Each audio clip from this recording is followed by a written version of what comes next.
54장 1절에서 6절. 잉태치 못하며 생산치 못한 너는 노래할지어다. 그렇지 못한 너는 외쳐 노래할지어다. 홀로 된 여인의 자식이 남편 있는 자의 자식보다 많음이니라. 여호와의 말이니라. 내 장막터를 넓히며 내 초소의 휘장을 아끼지 말고 널리 펴되 너의 줄을 길게 하며 너의 말뚝을 견고히 할지어다. 이는 내가 좌우로 퍼지며 내 자손은 열방을 얻으며 황폐한 성읍들로 사람 살 곳이 되게 할 것임이니라. 두려워 말라. 내가 수치를 당치 아니하리라. 놀라지 말라. 내가 부끄러움을 보지 아니하리라. 내가 내 청년 때의 수치를 잊겠고 과부 때의 치욕을 다시 기억함이 없으리니 이는 너를 지으신 자는 내 남편이시라. 그 이름은 만군의 여호와시며 내 구속자는 이스라엘의 거룩한 자시라. 온 세상의 하나님이라 칭함을 받으실 것이며 여호와께서 너를 부르시되 마치 버림을 입어 마음에 근심하는 아내 곧 소시의 아내 되었다가 버림을 입은 자에게 함같이 하실 것임이니라. 내 하나님의 말씀이니라. 자, 이 앞장에서는요, 예수 그리스도의 고난과 죽음에 대해서 언급을 했었습니다. 그렇죠? 53장에서. 이번 장에서는요, 그 반대로 예루살렘의 회복과 영광에 대한 말씀이 나왔어요. 성경이라는 게 그래요. 읽어보면 전부 끝에는 해피엔딩으로 끝납니다. 나쁜 걸로 결말 지어지는 경우는 없어요. 다 해피엔딩입니다. 성경을 읽는 모든 인생, 성경을 믿는 모든 인생은 반드시 어떻게 됩니까? 해피엔딩입니다. 해피엔딩이에요. 그걸 믿으셔야 됩니다. 성경 자체가 그냥 슬픈 얘기로 끝나는 경우는 없어요. 중간에 어떤 과정을 겪었든 간에 반드시 나중에 승리로 끝나고 행복으로 끝나고, 우리 인생도 그렇지 않습니까? 천국으로 끝나지 않습니까? 지옥으로 끝납니까? 그렇지 않죠. 성경을 읽는 모든 인생, 성경을 믿는 모든 인생은 반드시 해피엔딩으로 끝난다는 거예요. 한번 해보세요. 해피엔딩. 예, 해피엔딩. 예. 자, 1절 다시 읽어보세요. 잉태치 못하며 생산치 못한 너는 노래할지어다. 그렇지 못한 너는 외쳐 노래할지어다. 홀로 된 여인의 자식이 남편 있는 자의 자식보다 많음이니라. 여호와의 말이니라. 육신적으로는 이제 불임이라 할지라도, 그러나 하나님께서 역사하시면, 말씀하시면 남편이 있는 여자보다 오히려 더 많은 아이를 가질 수 있다는 겁니다. 이게 바꿔서 말하면 뭡니까? 이 말이 하나님께서 역사하시면 모든 환경과 형편을 초월할 수 있다는 거예요. 초월할 수 있다는 겁니다. 환경과 형편은요, 하나님 말씀이 들어가면 물러가게 되어 있습니다. 해결되게 되어 있어요. 땅이 공허하고 혼돈이 가득 차 있어도 말씀이 들어가니까 어떻게 됩니까? 빛이 들어가니까 모든 질서가 잡혔죠. 그래서 하나님께서 역사하시면 인간의 어떤 환경이나 여건이나 그리고 형편은 아무 관계가 없습니다. 우리가 아무리 답답한 환경이 돼도 하나님 말씀이 들어가면 대본의 문제는 바뀌게 돼 있어요. 대본의 환경은 바뀌고 형편과 여건도 바뀝니다. 자, 이 말씀 한마디에, 하나님 말씀 한마디에 사람의 운명이 어떻게 바뀌는가, 이걸 한번 예를 하나 들어보겠습니다. 열왕기하 9장 11절에서 13절. 가 나와서 그 주의 신복들에게 이르니 한 사람이 묻되 평안이뇨. 그 미친 자가 무슨 까닭으로 그대에게 왔더뇨. 대답하되 그대들이 그 사람과 그 말한 것을 알리라. 무리가 가로되 당치하는 말이라. 그대는 우리에게 이르라. 대답하되 저가 이리 내게 말하여 이르기를 여호와의 말씀이 내가 내게 기름을 부어 이스라엘 왕을 삼는다 하셨다 하더라. 무리가 각각 자기의 옷을 급히 취하여 섬돌 위 곧 예후의 밑에 깔고 나팔을 불며 가로되 예후는 왕이라 하니라. 자, 예후라는 사람이 나왔습니다. 아주 평범하게 그치없는 사람이에요. 이 사람이 지금 현재 형편으로 보면. 근데 그 사람의 인생에 어느 날 말씀이 임한 거예요. 하나님 말씀이. 그럼 갑자기 그 사람의 인생이 바뀌는 거예요. 말씀이 임하니까. 평범하게 지내던 사람인데. 하나님 말씀 한마디가 떨어지니까 아주 평범했던 그가 대본에 뭘로 변합니까? 왕으로 변했습니다. 그게 바로 하나님 말씀 위력이고 능력입니다. 누구든지 하나님 말씀이 임해서 그 말씀을 받으면 대본에 그 사람은 달라지게 되어 있는 거예요. 자, 열왕기하 9장 11절 한번 읽어보세요. 예후가 나와서 그 주의 신복들에게 이르니 한 사람이 묻되 평안이뇨. 그 미친 자가 무슨 까닭으로 그대에게 왔더뇨. 대답하되 그대들이 그 사람과 그 말한 것을 알리라. 그러니까 이 지금 예후가 지금 현재는 얼마나 그 형편없는 위치냐 하면은 지금 예후를 만나러 온 사람 아니야, 이 사람이야. 어떤 뭐 소식을 전하러 왔잖아요. 따지고 보면 예후를 만나러 온 손님입니다. 그 사람은 뭐라고 표현해요? 미친 것이. 그러니까 예후를 얼마나 우습게 보는 거예요. 그렇죠? 날 만나러 온 사람을 그렇게 표현한다는 건 나를 우습게 보는 거 아니에요? 누가 목사님 뵈러 왔습니다. 그러면 나를 존중한다면 그 사람 존중해야 되겠죠. 어떤 미친 사람이 왔더라 그러면 그건 나를 굉장히 그 무시 보는 거 아니겠어요? 예후가 그 정도로 좀 무시당하는 입장이었어요. 말씀만 떨어지면 금방 달라지는 거예요, 운명이. 열왕기하 9장 13절. 무리가 각각 자기의 옷을 급히 취하여 섬돌 위 곧 예후의 밑에 깔고 나팔을 불며 가로되 예후는 왕이라 하니라. 예. 그래서 이 사람들이 예후를 찾아온 선지자를 미친 자라고 하는 걸 보면 예후를 우습게 본 게 틀림없다는 겁니다. 아까 말씀드렸어요. 예. 그래서 하나님 말씀이 선포되고 나니까 방금까지 예후를 우습게 알고 그렇게 막말하던 사람들이 금방 예후를 왕으로 대접하더라는 거예요. 그냥 밑에다 뭘 깔고 그러잖아요. 근데 이걸 보면서, 야, 하나님의 말씀의 위력이 대단한 거구나. 하나님의 말씀의 위력이 대단하다. 아무것도 아닌 것처럼 보이던 사람이 그런 환경도 하나님께서 한번 말씀하시면 천지가 일어선다고 그랬어요. 하나님 말씀하시면. 하나님으로부터 나온 모든 말씀은 상황을 움직이는 힘이 있어요. 환경을 움직이는 힘이 있습니다. 형편을 움직이는 힘이 있는 거예요. 열왕기하 9장 23절 24절 다시 한번 읽어보실까요? 요람이 곧 손을 돌이켜 도망하며 아하시아에게 이르되 아하시아여 반역이로다. 예후가 힘을 다하여 활을 당기어 요람의 두 팔 사이를 쏘니 활이 그 염통을 꿰뚫고 나오매 저가 병거 가운데 엎드러진지라. 예. 왕이 이제 둘이 연합을 했는데 예후는 한 사람이고 그리고 예후가 뭐 정식 군인을 많이 데리고 있는 사람도 아닌데 그 두 왕이 어떻습니까? 변변히 싸워보지 않고 도망을 가는 거예요. 왜 도망갑니까? 말씀이 그를 도망가게 만드는 거예요. 그렇죠? 그래서 싸우지도 않게 만드는 거예요. 하나님 말씀이 들어가면 적들도 무릎을 꿇게 되어 있습니다. 하나님 말씀에 예후가 왕이 된다고 선포를 하신 상태니까 그 상대인 두 왕은 당연히 패해서 도망을 가야 맞는 거예요. 그렇죠? 그래 말씀이 맞는 거 아니겠어요? 모든 것은 상황에 따라 움직이는 게 아니라 말씀 따라 움직이는 것입니다. 그래서 우리는 말씀을 믿어야 되는 것이고 말씀을 바라봐야 되는 것이고 오직 그 말씀이 무엇을 말씀하신가 여기에 모든 초점을 모아야 되는 거예요. 예후에게 하나님 말씀이 임하는 순간 나머지 두 왕에게는 뭐가 임했냐면 두려움이 임했어요. 상대가 싸워보지도 않고 도망가는 거예요. 그리고요 도망가는데 예후가 화살을 쐈지 않습니까? 활을 쐈죠. 화살을 쐈다는 게 맞는 게 활을 쐈다는 게 맞는 게 활을 쐈는데 화살이 날아간 거지. 근데 딱 도망가는데 정확하게 어디 가서 맞냐면 염통에 맞는 거예요. 염통이 심장이거든. 그 염통에 소금통이라고 말해요. 심장에 그 소금이 가장 많이 있어요. 그래서 심장에 암이 안 걸리는 거예요. 그래서 그 요람왕의 염통에 정확하게 맞았거든. 막 도망가는데 그거 어떻게 정확히 맞을 수가 없거든 그게. 근데 말씀이 임하면 그렇게 되는 겁니다. 한 방에 죽어야 말씀대로 예후가 왕이 되는 거예요. 그렇죠? 왕이 3명 4명 있으면 안 되잖아요. 그러니까 그 왕이 한 방에 죽어줘야 되는 거예요. 그래서 하나님 말씀 때문에 그렇게 되는 겁니다 지금. 그 사무엘상 17장에 보면요 다윗이 던진 물맷돌이 한 번에 죽이죠. 근데 골리앗이 어떻게 하고 있었냐면요 다 무장을 하고 투구를 쓰고 눈만 빠끔하게 내놓고 있는 거예요 지금요.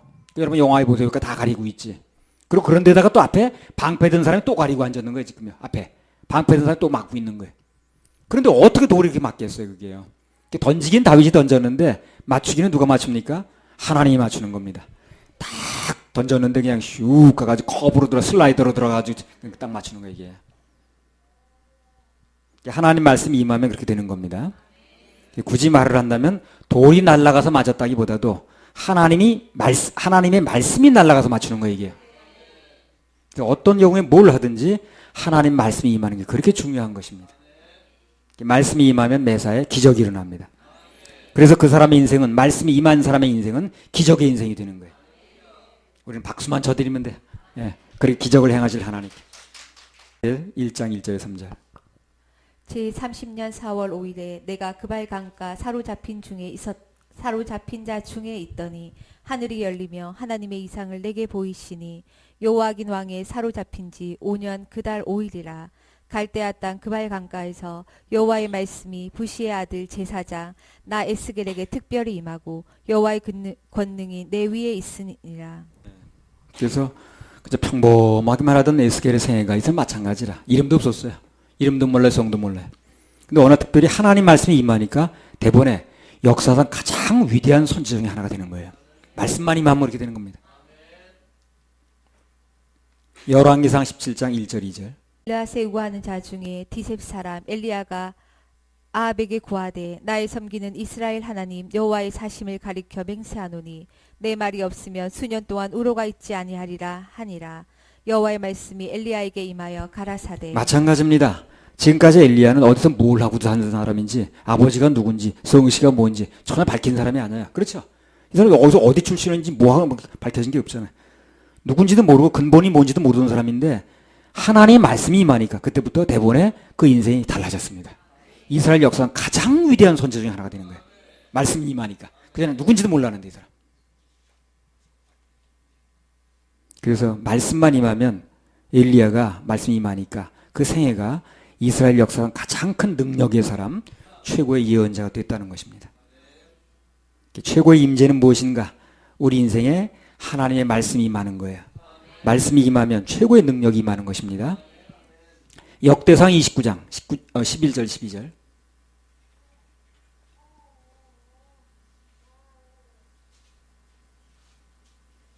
역대상 29장 11절 12절. 여호와여 광대하심과 권능과 영광과 이김과 위엄이 다 주께 속하였사오니 천지에 있는 것이 다 주의 것이로소이다. 여호와여 주권도 주께 속하였사오니 주는 높으사 만유의 머리심이니이다. 부와 귀가 주께로 말미암고 또 주는 만유의 주제가 되사 손에 권세와 능력이 있사오니 모든 자를 크게 하심과 강하게 하심이 주의 손에 있나이다. 여기 보세요. 모든 높이고 낮추는 것은 하나님의 말씀에 달렸다고 그러죠. 하나님이 그렇게 하신다는 하나님의 말씀으로 하시는 거거든. 무조건 주님만 바라보고 그분께만 영광을 돌리면 그 인생은 밝게 되어 있습니다. 또 중요한 것 중에 하나가 뭐냐면 정말 중요한 것은 말씀이 임하게 되면 그 말씀이 다른 사람도 움직이게 하지만 더 중요한 건 뭡니까? 나를 움직여요. 나를 움직입니다. 내가 움직이면 뭘 되는 거거든. 나를 움직여요.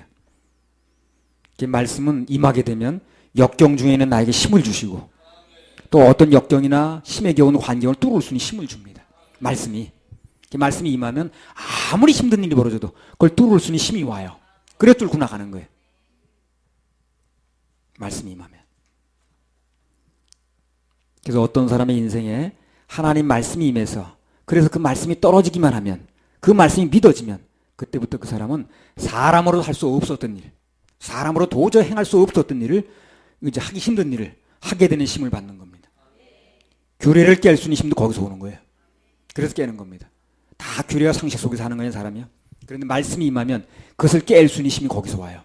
심는 것도 마찬가지인 거예요. 말씀이 임하면 심는 겁니다. 상식으로 심는 게 아니에요. 계산으로 심는 게 아니에요. 말씀이 임하면 그 말씀의 힘이 그 사람을 움직이게 하는 거예요. 그리고 일도 결과도 하나님이 하시는 겁니다. 자, 창세기 38장 13절부터 19절. 이 다말이 규례 깼다는 얘기인데 이게 뭐 때문에 깨는가 한번 보세요. 창세기 38장 13절부터 19절. 혹이 다말에게 고하되 내 시부가 자기 양털을 깎으려고 딥나에 올라갔다 한지라. 그가 그 과부의 의복을 벗고 면박으로 얼굴을 가리고 몸을 휩싸고 딥나 깃곁 에나이 문에 앉으니 이는 셀라가 장성함을 보았어도 자기를 그의 아내로 주지 않음을 인함이라.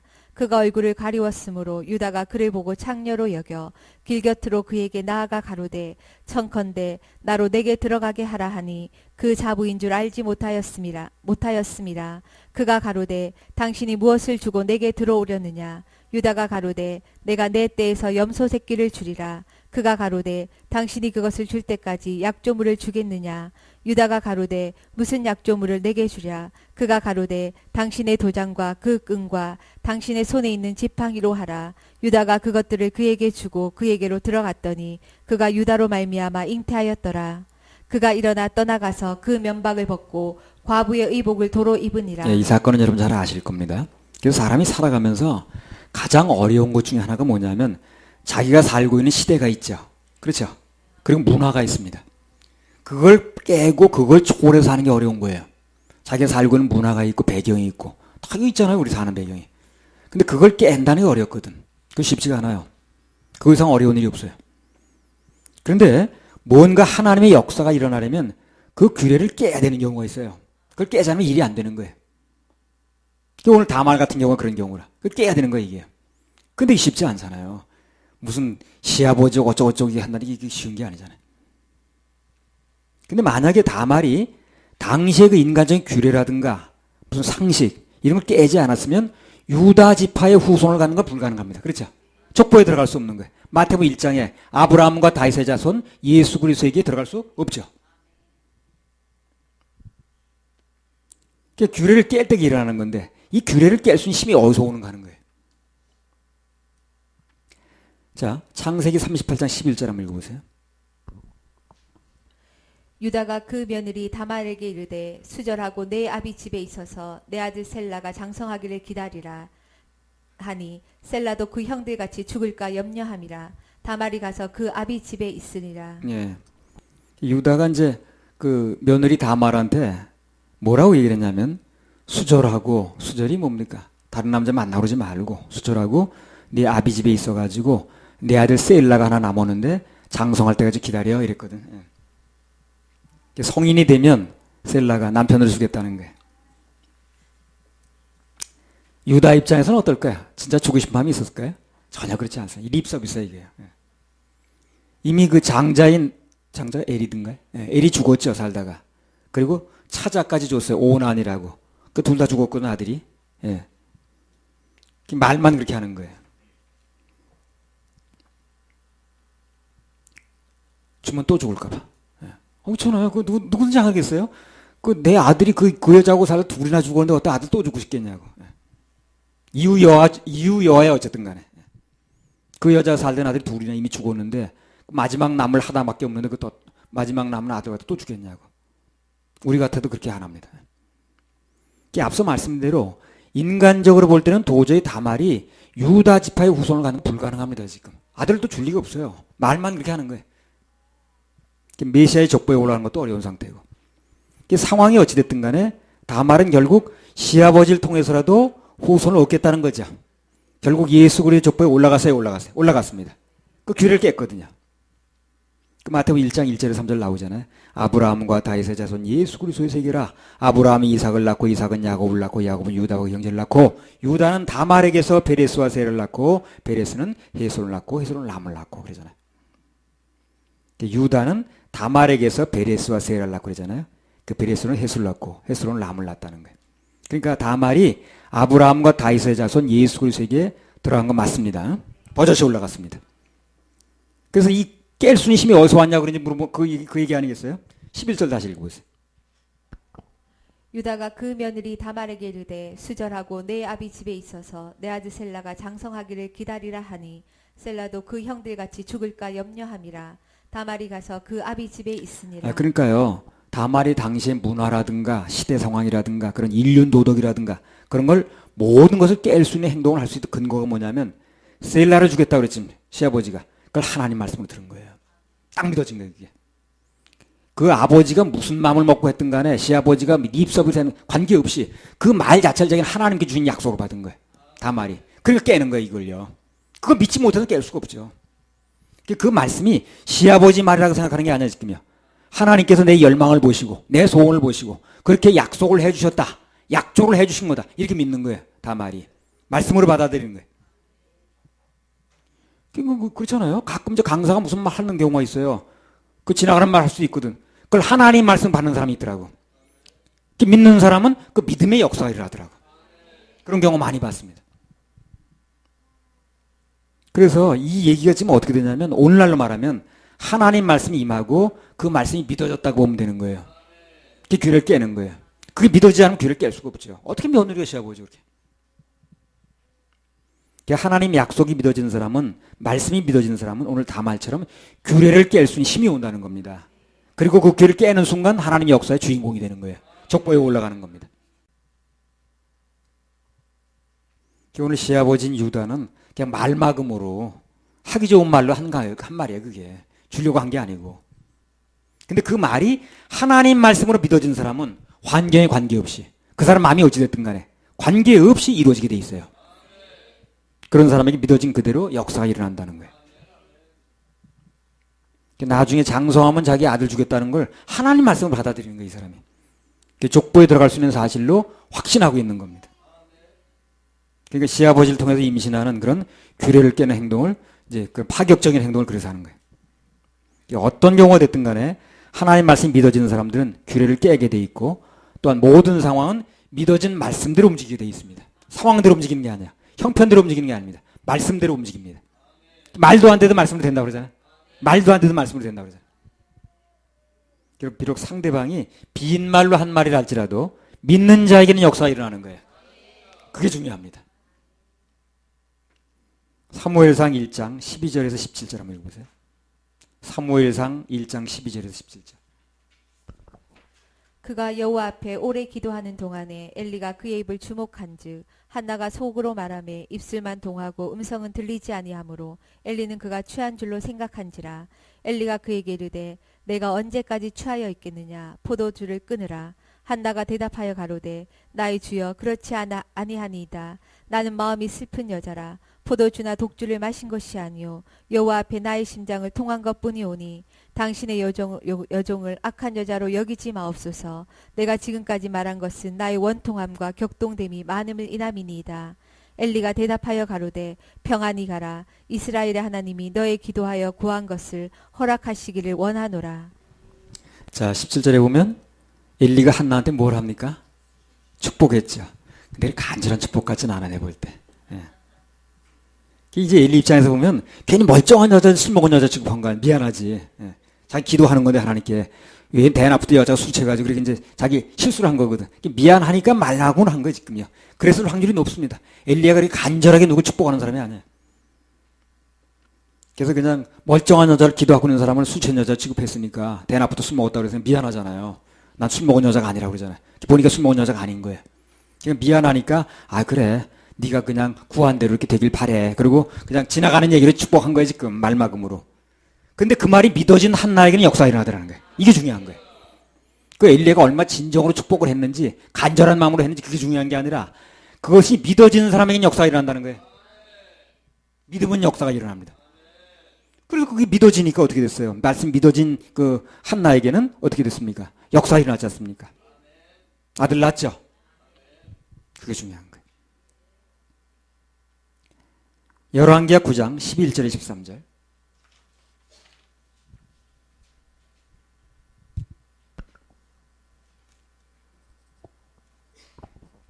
예후가 나와서 그 주의 신복들에게 이르니 한 사람이 묻되 평안이뇨 그 미친 자가 무슨 까닭으로 그대에게 왔더뇨 대답하되 그대들이 그 사람과 그 말한 것을 알리라. 무리가 가로되 당치 않은 말이라. 그대는 우리에게 이르라. 대답하되 저가 이리이리 내게 말하여 이르기를 여호와의 말씀이 내가 내게 기름을 부어 이스라엘 왕을 삼는다 하셨다 하더라.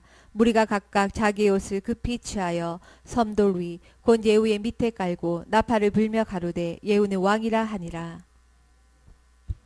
자, 그래서 오늘 선지자가 아까 뭐 요나란 말도 있었는데 하여튼 누가 됐든 간에 그 선지자가 하나님 말씀을 갖고 와서 선포한 말씀이 예후에게 선포를 했는데 그 선포한 말씀이 예후에게 믿어지니까 먼저 예후 자신이 움직이죠. 그죠? 말씀이 믿어지면 움직이는 거예요. 그리고 금방 아니라고 하던 사람들이 갑자기 돌변해서 왕으로 모시잖아요. 그래서 말씀이 믿어지면 움직이게 돼 있고 그 주위 환경도 그 말씀 따라 움직이게 돼 있습니다. 그러니까 중요한 건 뭡니까? 말씀을 받는 게 중요한 거고 그 말씀을 믿어지는 게 중요한 거예요. 그러면 말씀대로 움직이게 돼 있어요. 모든 상황이. 환경은 전혀 아닌 것 같은데 그때부터는 말씀대로 움직이게 돼 있습니다. 말도 안 돼도 말씀으로 되는 거예요. 그리고 또 여기서요. 말씀이 믿어져서 행동하는 사람들에게는 중요한 역사가 또 하나 일어나요. 이것도 중요합니다. 말씀이 믿어져서 행동하는 사람들에게는 중요한 역사가 하나 일어난다. 뭐냐면요. 창세기 38장 24절에서 26절 한번 읽어보세요. 말씀이 믿어져서 행동하는 사람들에게는 중요한 역사가 일어난다. 석 달쯤 후에 혹이 유다에게 고하여 가로되 내 며느리 다말이 행음하였고 그 행음함을 인하여 잉태하였느니라. 유다가 가로되 그를 끌어내어 불사르라. 여인이 끌려 나갈 때에 보내어 시부에게 이르되 이 물건 임자로 말미암아 잉태하였나이다. 청컨대 보소서 이 도장과 그 끈과 지팡이가 네 것이니까 한지라. 유다가 그것들을 알아보고 가로되 그는 나보다 옳도다. 내가 그를 내 아들 셀라에게 주지 아니하였음이로다 하고 다시는 그를 가까이 하지 아니하였더라. 자, 보세요. 이 다말이 그렇게 한 것은 뭡니까? 무슨 음란한 마음 때문에 그런 게 아니죠. 말씀이 믿어져서 그렇게 한 거죠. 그래서 그 말씀과 약속이 믿어져서 한 일은 나중에 그 일 때문에 문제가 생겼잖아요, 지금요. 문제가 죽게 생겼잖아요. 그 말씀 때문에 문제가 생겼을 때에도 말씀을 주장하면, 약속을 주장하면 모든 것이 해결이 된다는 거예요. 이게 또 중요한 거예요. 말씀이 믿어져가지고 움직이는 사람은 그 말씀 때문에 무슨 문제가 일어나도 그 말씀이 해결을 한다는 겁니다. 이 다말이 그 말씀 때문에 믿어져서 한 거거든, 지금. 그것 때문에 임신이 돼가지고 나중에 불륜을 했네, 뭐 해가지고 불에 타 죽게 생겼잖아요, 지금요. 그래도 말씀을 주장하니까, 약속을 주장하니까, 그 말씀에 대해서 얘기를 하니까 그 말씀이 그를 살리는 거예요. 그래서 말씀과 약속이 믿어져서 한 일은 혹시 나중에 그 일이 문제가 된다 할지라도 말씀을 주장하면, 약속을 주장하면 모든 것이 그 말씀 때문에 해결이 된다는 겁니다. 한 방에 해결돼 버려서 한 방에. 해보세요. 한 방에 해결됐습니다. 누구나 그렇지 않습니까? 정상적인 사람이라면 내가 말하고 약속한 거에 대해서 그걸 주장하면 할 말이 없잖아요. 그렇게 말씀하지 않았습니까? 그렇게 약속하셨잖아요, 그때요. 그걸 주장하면 내가 할 말이 없잖아요. 하나님도 당신이 하신 말씀에 약속을 주장하면 할 말이 없는 거예요. 더군다나 하나님께서 사람하고 틀려서 당신의 입으로 하신 말씀을 절대로 뒤집지 않습니다. 거짓말할 수 없는 게 그분의 특성이에요. 그래서 말씀 때문에 그게 믿어져가지고 움직인 일에 대해서는 나중에 문제가 생겨도 그 말씀이 해결을 한다는 거예요. 그 말씀이 믿어져가지고 다 말이 그렇게 한 거거든. 그 나중에 문제가 생겼잖아요. 그래도 그 말씀을 주장하니까, 약속을 주장하니까 나중에 문제가 아니더라는 거예요. 그 말씀이 해결하는 거예요. 그게 말씀을 믿고 한 사람들의 특징입니다. 말씀이 책임진다는 거예요. 어떤 경우에도 말씀이 임하는 게 그렇게 중요한 겁니다. 그리고 말씀을 믿는 게 그것도 중요한 거예요. 그리고 나중에 말씀을 주장하는 게 중요한 거예요. 그래서 이번 성회에도 누가 또 합니까? 말씀이 임하게 해달라고 여러분 기도하셔요. 그리고 내게 임한 말씀이 믿어지게 해달라고 기도하셔요. 그런 그 말씀 때문에 한마디 임한 그 말씀 때문에 일생이 바뀔 수 있고 환경이 풀어질 수도 있고 인권이 올 수도 있고 물권이 풀어질 수 있습니다. 모든 문제가 해결되는 놀라운 역사가 일어날 수 있다는 거예요. 할렐루야. 우리 하나님께 박수 올려드려요. 이사야 54장 1절. 잉태치 못하며 생산치 못한 너는 노래할지어다. 그렇지 못한 너는 외쳐 노래할지어다. 홀로 된 여인의 자식이 남편 있는 자의 자식보다 많음이니라. 여호와의 말이니라. 예. 비록 육신적으로 잉태치 못하는 환경이라 할지라도 하나님께서 말씀하시면 환경과 형편을 초월해서 오히려 남편 있는 사람보다도 더 많은 자녀를 줄 수 있다는 겁니다. 그래서 말도 안 돼도 말씀으로 된다는 거예요. 할렐루야. 우리 하나님께 박수 올려드려요.